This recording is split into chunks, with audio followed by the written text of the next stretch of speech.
Hello students, welcome to lecture number 6। Lecture number 6 में मैं आज आपको एक्सरसाइज 1.5 का क्वेश्चन नंबर 4 एक्सप्लेन करेंगे। लास्ट लेक्चर में मैंने आपको एक्सरसाइज 1.5 का क्वेश्चन नंबर 3 तक एक्सप्लेन किए थे। तो क्वेश्चन नंबर 4 क्या है? Represent root 9.3 on the number line. आपको 9.3 नंबर लाइन में रिप्रेजेंट करना है। तो इसे रिप्रेजेंट करने के लिए आपको कंस्ट्रक्शन करना पड़ेगा।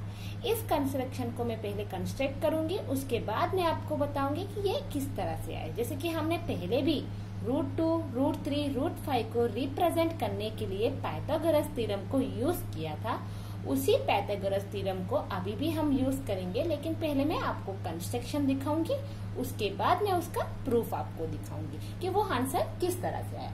तो इसके लिए आपको स्केल लेना है। स्केल से आपको 9.3 का मेजरमेंट ड्रॉ करना है। ओके, अपनी स्केल से आपको 9.3 डिस्टेंस का मेजरमेंट लेना है। ये 9.3 डिस्टेंस का मेजरमेंट लेना है।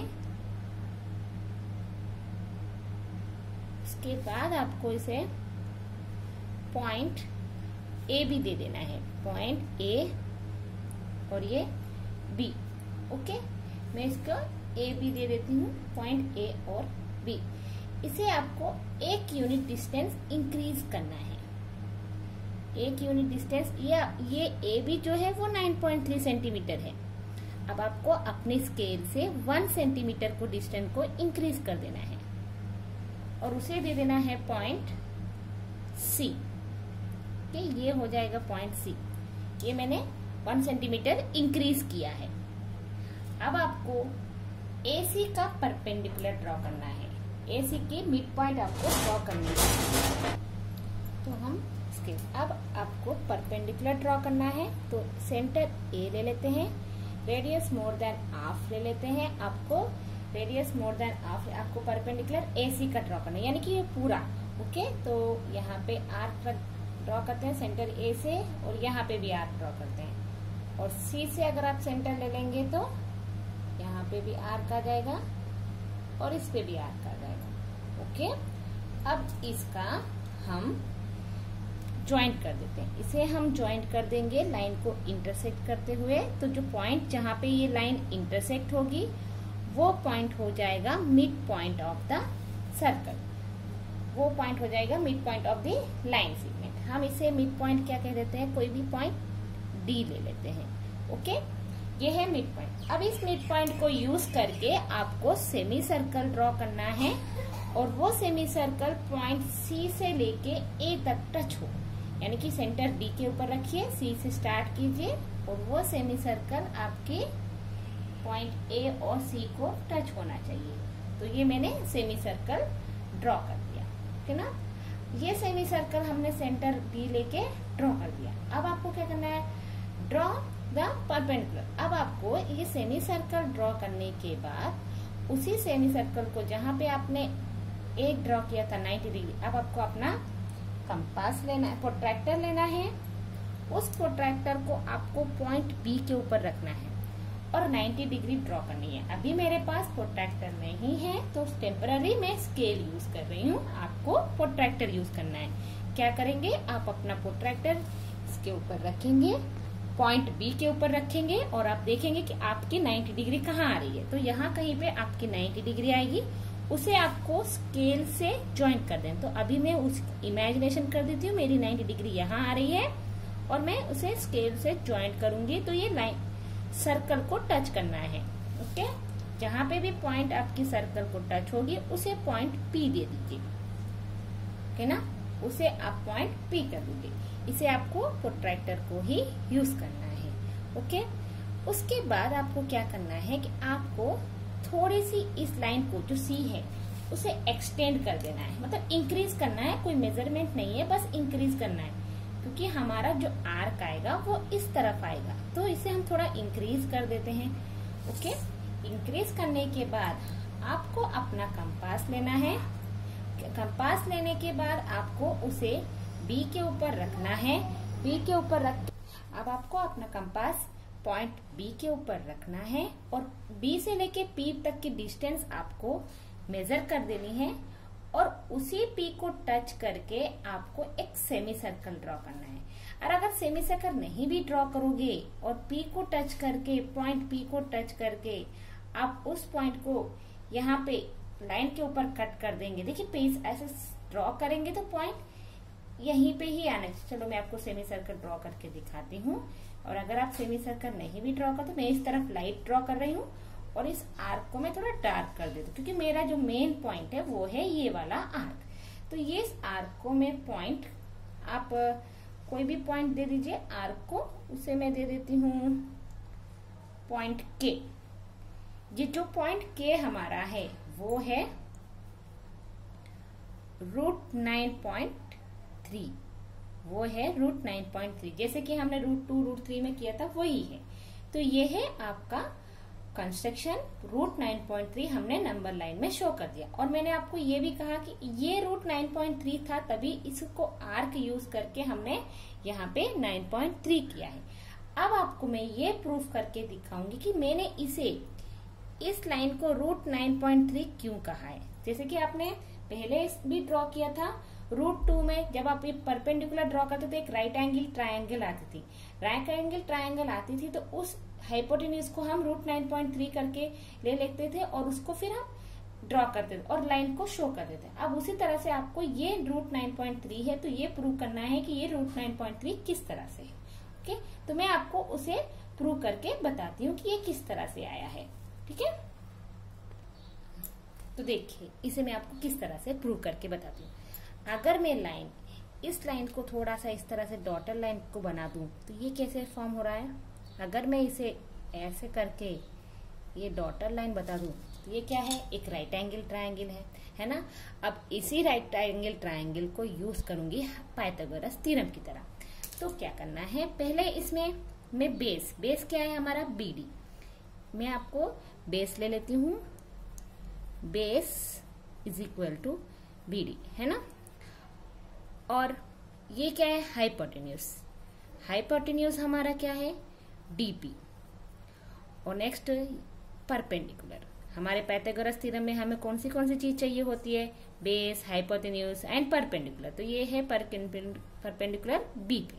ओके, अब according to the Pythagoras theorem, Pythagoras theorem के अकॉर्डिंग से क्या है, पाइथागोरस थ्योरम के अकॉर्डिंग से, पाइथागोरस थ्योरम कहाँ पे अप्लाई कर रहे हैं हम, ट्रायंगल DBP पे हम अप्लाई कर रहे हैं। ओके, तो क्या है, hypotenuse square is equal to sum of sides of square है ना, BD square DB square plus BP square. लेकिन अब इसकी मेजरमेंट आपको चाहिए है ना, आपको इसकी मेजरमेंट चाहिए कि है क्या, इसकी मेजरमेंट कितनी आएगी वो आपको चाहिए। अब उसके लिए मुझे एक्चुअली ये प्रूव करना है कि ये जो है BP square is equal to 9.3, BP square is equal to 9.3 मुझे आपको प्रूव करना है। मेन ये है। तो इसे किस तरह से प्रूव करना है, देखिए पहले तो मुझे मेजरमेंट चाहिए, तो कैसे आएंगे, ठीक है ना। तो उसके लिए देखिए ये बेस क्या है हमारा, यहाँ पे बेस हमारा है DB हमारा बेस है। तो DB कैसे आएगा हमारा, DB is equal to how much है, ये पूरा अगर पहले तो मैं let x is equal to 9.3 ले लेती हूँ, इसे मैं 9.3 की तरह इमेजिनेशन कर देती हूँ कि ये 9.3 है ना, x 9.3 है ना, ये पूरा 9.3 है, उसका हाफ हो गया। BD क्या है, AB का हाफ है, BD क्या है, AC का हाफ है ना, पूरा AC का हाफ है। तो ये देखिए प्रॉपरली अंडरस्टैंड है, ये जो BD है, ये BD वो किस चीज का है, AC का हाफ, AC का हाफ यानी कि x, हमने इसे क्या कहा है, x का हाफ है ना, x का हाफ BC है, BD जो है AC का हाफ है और उसमें से मुझे इसे भी हटाना है, 1 सेंटीमीटर को भी मुझे तो क्या है, x माइनस 1/2, x माइनस 1/2, पूरे में से x में से 1 को माइनस करेंगे, पूरे में से 1 माइनस करेंगे, तब जाके ये हुआ। समझ में आया। देखिए 9.3 1 तो 9.3 आधा और उसमें से 1 माइनस करेंगे तो ये है BD। ओके, अब हमारा BD तो आ गया, ये हमें पता चल गया, बेस पता चल गया, बेस हमारा कितना है BD, इसका मेजरमेंट हमें पता चल गया। अब हाइपोटेन्यूज, हाइपोटेन्यूज क्या है हमारा DP, हाइपोटेन्यूज क्या है DP। DP हमें किस तरह से मिलेगा, है ना, तो DP को हम DP इज इक्वल टू, हम क्या कह सकते हैं, DP is equal to DC। DP को हम DC से इक्वल कह सकते हैं, क्योंकि अगर ये मेजरमेंट इक्वल है तो ये बेस भी इक्वल होगा, ये पूरा इक्वल है, इस तरह से देखेंगे तो, है ना। DP is equal to DC, तो कितना आएगा, DC क्या है हमारा, पूरा लेना है, X प्लस DC यानी कि C तक इंक्लूड हो रहा है, ऊपर वाले में हमने B तक ही कहा था, C को माइनस किया था, इसलिए मैंने यहाँ पे -1 किया, यहाँ पे इंक्लूड करना है इसलिए यहाँ पे हम प्लस कर रहे हैं, ये हो गया हाइपोटेन्यूज। अब उसी चीज को हमें यहाँ पे सब्स्टिट्यूट करना है, तो देखिए मैं आपको, एक्चुअली हमें कौन सी वैल्यू चाहिए, BP की वैल्यू चाहिए, तो मैं इसे BP square is equal to DP square minus DB square, इसे ऐसे लिख सकती हूँ, इसको मैं राइट हैंड साइड में लेकर आती हूँ। DP की वैल्यू क्या है, x plus 1 whole square minus, next कौन सी वैल्यू है, x minus 1 whole square. Okay, तो इसे हम स्क्वायर करेंगे तो a plus B whole square की तरह है, तो x square plus 2ab plus b square by 2 square 4 minus a minus B whole square a square minus 2ab plus b square by 4। अभी तक मैंने इस माइनस को अंदर इंक्लूड नहीं किया है, तो x square plus 2x plus 1 minus x square minus 2x minus minus हो जाएगा plus 2x minus 1 by 4। Okay, minus 2x, x cancel, minus 1 plus 1 cancel, तो कितना बचा, 2x हो जाएगा 4x अपॉन 4, x 4 कैंसिल, तो x, तो BP square is equal to x, तो BP is equal to root x, है ना, BP is equal to root, तो देखिए BP is equal to root x आया, तो हमारा BP ये है ना, तो x मैंने क्या लिया है, x is equal to 9.3 imagination किया है, तो हमारा क्या हो जाएगा, BP is equal to root 9.3, तभी तो मैंने कहा था ना BP is equal to root 9.3, तो इसको सेंटर लेके मैंने यहाँ पे आर्क ड्रॉ कर लिया, तो पॉइंट आ गया। So this is the proof how I can say this root 9.3 is a perpendicular से रूट 9.3। ठीक है, ये था आपका क्वेश्चन नंबर 4।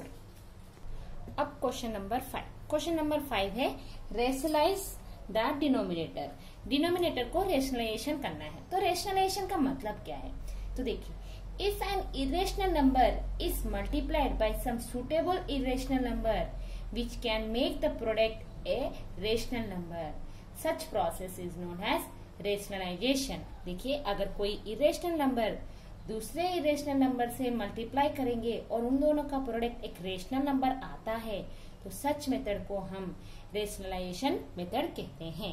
ओके, तो देखिए, इसे रेशनल का मतलब क्या कहा है कि एक irrational number multiplied by suitable irrational, अगर मैं ये एक इरेशनल नंबर है, रूट 7 इरेशनल नंबर है ना, तो मैं रूट 7 को यहाँ पे क्या कहा है, डिनोमिनेटर को मतलब multiplied and divide by denominator, denominator में जो भी नंबर होता है उस नंबर को आपको लेना है। ओके, तो अब इसे मल्टीप्लाई करेंगे तो 1 into root 7 root 7 into root 7 7, है ना, तो ये हो गया रेशनलाइजेशन, इसका हमने रेशनलाइजेशन कर लिया, ये है इसका आंसर। ओके,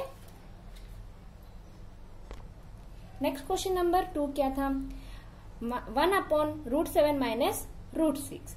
अब इसको रेशनलाइजेशन करना है, कौन से नंबर को, डिनोमिनेटर को, तो ये डिनोमिनेटर में है रूट 7 रूट 6 इंटू, अब रेशनलाइजेशन करना है तो अगर आपके पास 2 नंबर है और सिंबल है तो आपको उस सिंबल को ऑपोजिट कर देना है, आपको सिंबल को चेंज कर देना है, नंबर आपको वही के वही रखने हैं और सिंबल को चेंज करके मल्टीप्लाइड एंड डिवाइड करना है। ओके, तो आप क्या करेंगे, 1 को रूट 7 प्लस रूट 6 करेंगे तो रूट 7 प्लस रूट 6 ही आएगा, क्योंकि 1 से मल्टीप्लाई करेंगे तो वही आएगा। अब ये देखिए, a minus B into A plus B, तो ए स्क्वायर यानी कि ए स्क्वायर क्या है हमारा, root 7 whole square minus root 6 whole square, B square which is equal to A square minus B square. ऊपर का तो न्यूमरेटर सेम रहेगा, √7 प्लस √6, और नीचे क्या आएगा, स्क्वायर स्क्वायर कैंसिल हो जाएगा, तो 7 माइनस 6, तो इसमें क्या बचेगा, √7 प्लस √6 अपॉन 1। ओके, ये है इसका सेकेंड आंसर। थर्ड में देखिए 1 अपॉन √5 प्लस √2। अब इसको रेशनलाइज करना है तो मल्टीप्लाई करना है विथ अपोजिट वाले नंबर से, साइन से, √5 √2, √5 माइनस √2, 1 इंटू यानी कि हो जाएगा √5 minus √2 by a plus B whole square, a plus B into a minus B. तो फॉर्मूला क्या है, a square minus B square, √5 whole square minus √2 whole square. Okay, तो यहाँ पे इसका न्यूमरेटर तो सेम रहेगा, इसमें कोई चेंजेस नहीं आएगी। डिनोमिनेटर में स्क्वायर और स्क्वायर रूट है तो वो हट जाएंगे और 5 माइनस 2 हो जाएगा, तो √5 माइनस √2 अपॉन 5 माइनस 2 हो जाएगा 3। ठीक है, नेक्स्ट क्वेश्चन क्या है, 1 अपॉन √7 माइनस 2। इसे देखिए, ये आपको अपने आप से सॉल्व करना है, फिर भी चलो मैं आपको बता ही देती हूँ।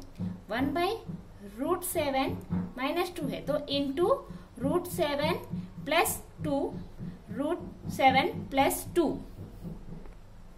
तो अब इसे मल्टीप्लाई करेंगे तो √7 plus 2, a minus B into A plus B, तो a square minus B square, तो कैसे आएगा, √7 प्लस 2, 7 स्क्वायर कट जाएगा तो 7 बचेगा, माइनस 2 स्क्वायर हो जाएगा 4, तो √7 प्लस 2 अपॉन 3, ये है इसका आंसर। अब नेक्स्ट एक्सरसाइज के लिए आपको वेरी फेमिलर फॉर्मूला जो आपको पहले भी पता है ना आपको ये वाले formulas, a power m into a power n is equal to a power m plus n, a power m division a power n is equal to a power m minus n, a power m into a power m into n is equal to a power m n, a b whole power m is equal to a power m b power m, a power minus n is equal to 1 by a power n and a power 0 is equal to 1। A very similar formulas जो आपने पहले भी किए हुए हैं।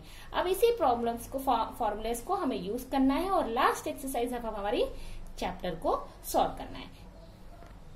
तो देखिए, find 64 power 1/2। तो देखिए यहाँ पे 2 है तो 64 को हम किस तरह से लिख सकते हैं, 64 को मैं 2 पावर 64 को 8 स्क्वायर लिख सकते हैं, 8 square which is equal to 64, है ना।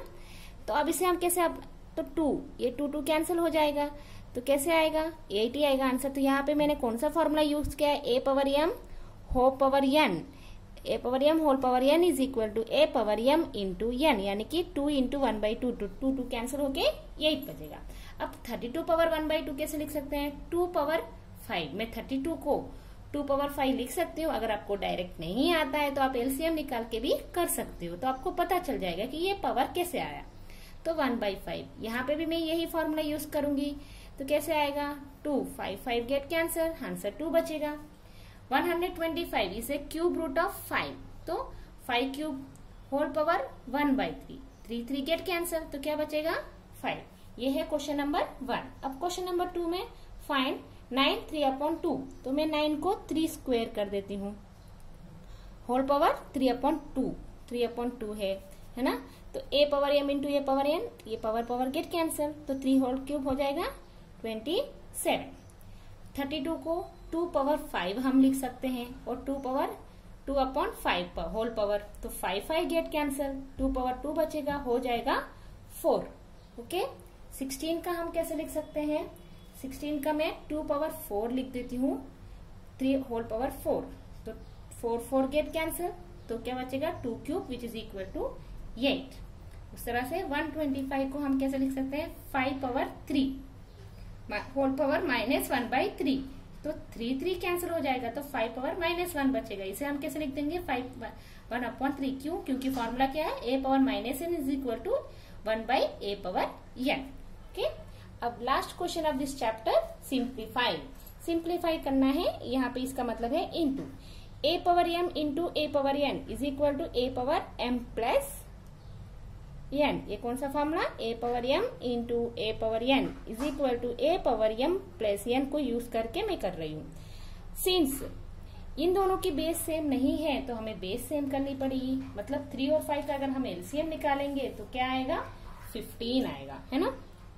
हमारा एलसीएम 15 आएगा, तो इसे हम 5 से मल्टीप्लाई करेंगे डिनोमिनेटर को 15 करने के लिए, और इसे हम 3 से मल्टीप्लाई करेंगे डिनोमिनेटर को 15 करने के लिए। तो 2 5 = 10 प्लस 3, तो 2 पावर 10 प्लस 3 हो जाएगा 13/15। ये है आंसर। नेक्स्ट क्वेश्चन है 1/3 होल क्यूब होल पावर 7, इसे हमें करना है। तो मैं क्या कर रही हूँ, ये कैसा है, a/b whole power m is equal to a power m b power m, इस फॉर्मूले को यूज करूंगी, यानी कि ये पावर 7 को भी देंगे और इस वाले पावर 7 को भी जाएगा, तो 1 पावर 7 हो जाएगा 1, और ये होल क्यूब हो जाएगा 3 पावर 21, 3 7 = 21। ओके, इसे हम 3 पावर -21 भी लिख सकते हैं, क्योंकि 1/a power n is equal to a power -n। Okay, next 11 power 1/2, 11 power 1/4, a power n by a power n, तो हो जाएगा a power m minus n, a power m minus n, यानी कि 1/2 और 1/4 का हमें एलसीएम निकालना पड़ेगा। तो 2 और 4 का एलसीएम निकालेंगे तो हमें आएगा 4। अब डिनोमिनेटर को 4 करने के लिए इसे हमें 2 से मल्टीप्लाई करेगा, तो हो जाएगा 2/4 माइनस 1/4, तो 11, 2 माइनस 1/4, तो 11 power 1/4 is the answer. Next 7 power 1/2 into 8 power 1/2, इस तरह से दिया है। तो ये कैसा है, a power m into b power n, इसे हम लिख सकते हैं a b whole power m, तो 7 into 8 whole power 1/2, 7 8 = 56, 56 power 1/2 is the answer. ये है आपका चैप्टर 1। आई होप आप लोगों को चैप्टर 1 समझ में आया हो। We will meet in the next class from the new chapter. See you later.